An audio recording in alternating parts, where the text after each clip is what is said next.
Hello, I'm Del Bartling, and I certainly hope that you're having yourself, oh boy, a sunnier, warmer day.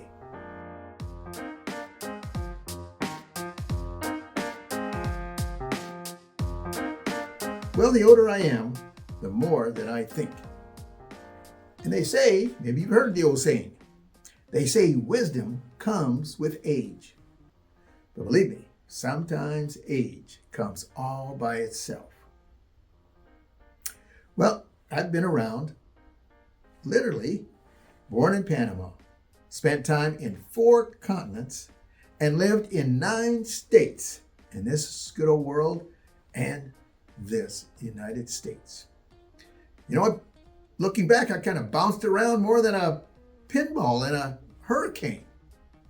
And if you think that's a lot, if you would just look at my college transcript, well, let me tell you, Wayne State, got my bachelor's, then working on my master's and professional degree. Bryn Mawr, Drake, Morningside, Augustana, NDSU, and National American University. I think I collected college credits like some people collect stamps. And then 25 years with the New York Life, moving from Sioux City, Iowa, to Des Moines, to Minneapolis, to Fargo, to Sioux Falls. It's kind of like a geographical game of where's Waldo? But instead of Waldo, it's where's Dal? And now, 28 years as one of the owners of Financial Markets, located in Rapid City, South Dakota. I'm a financial advisor to financial advisors. Yeah, I advise people who advise you. It's like being the Yoda of financial planning. Being this old Yoda. Do or do not. There is no try. Or Yoda would say, always pass on what you have learned. So indeed, I have spent decades talking in the financial industry. And would you believe it? This septuagenarian is still doing it. But you know, what took me the longest time to figure out, I had no clue what it was like being on the other side of me.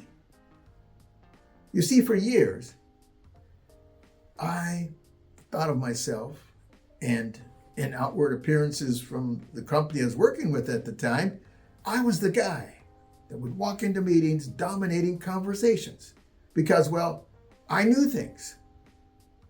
I was number 1 with the New York Life. That's what New York Life says.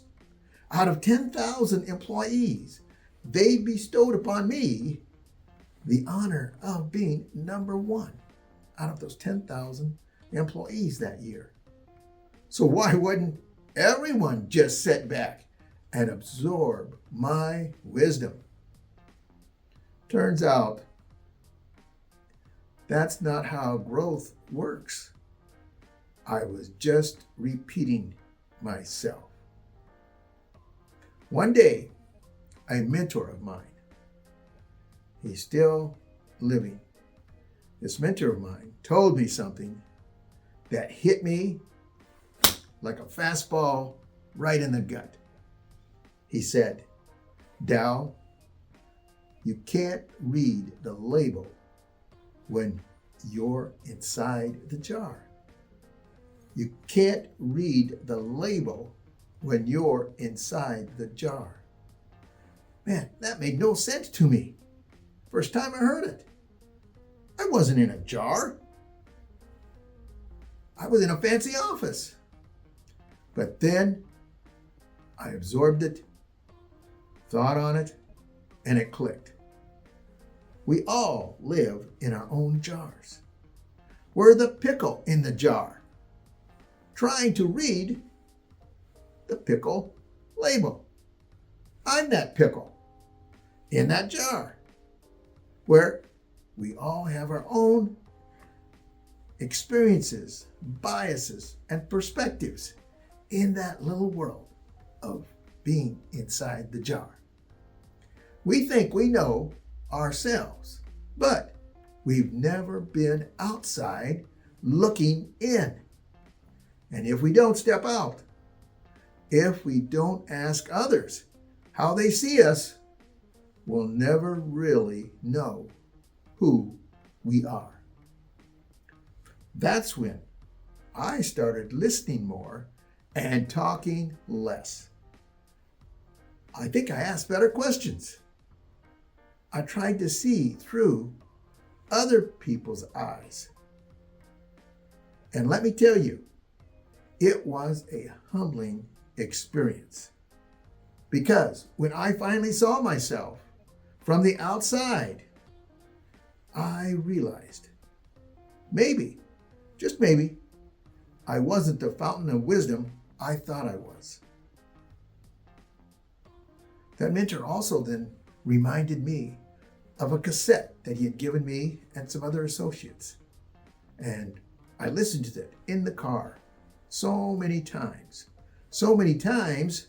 that I forgot the theme of what was on that cassette. That cassette was from the pastor, speaker, you may have heard of him, Tony Campolo. Tony Campolo. And in one of those speeches that he gives on the cassette, remember the cassette when you put it in your car? That's what it was. Tony speaks of a theme of, what are you living for? Is it titles or testimony? Testimony of service. You see, I got the wrong T's. Instead of capital T for testimony, I was capital T for titles. When the organization says, hey, we'll make you a RVP, we'll do this, we'll do that, then man, that capital T is what I was running to, rather than the testimonies. So here's the takeaway. Growth starts by stepping outside your jar. Some ways to do it, not the only ways, but some ways to do it, is to read daily. Use Audible for Audible books. Now, I'm not speaking of just financial reports in my industry or whatever reports or trade magazines might be in yours, but I'm saying books that challenge you. Because the more perspectives you take in, the less likely you are to get stuck in your own, in that jar. Listen daily, because you never learn by talking. Repeat that. You never learn by talking. You know, you can't help people if you don't know them. And you can't know them if you don't listen. Ask questions daily. That's how we learn. Ask questions and listen. And don't forget to ask the question, what's it like being on the other side of me? It's a dangerous thing to only see the world through your own eyes. So today, take a step outside your jar and read the label and see what you might be missing. And remember, if you don't like what the label says, you can always rewrite it. But remember this, I'm rooting for you. Yes, I am. Because we're in this together. Kind of like a bunch of little gherkins in the same jar. And blessed are they who ease the pain of misfortune, for they shall be called insurance agents. You take care.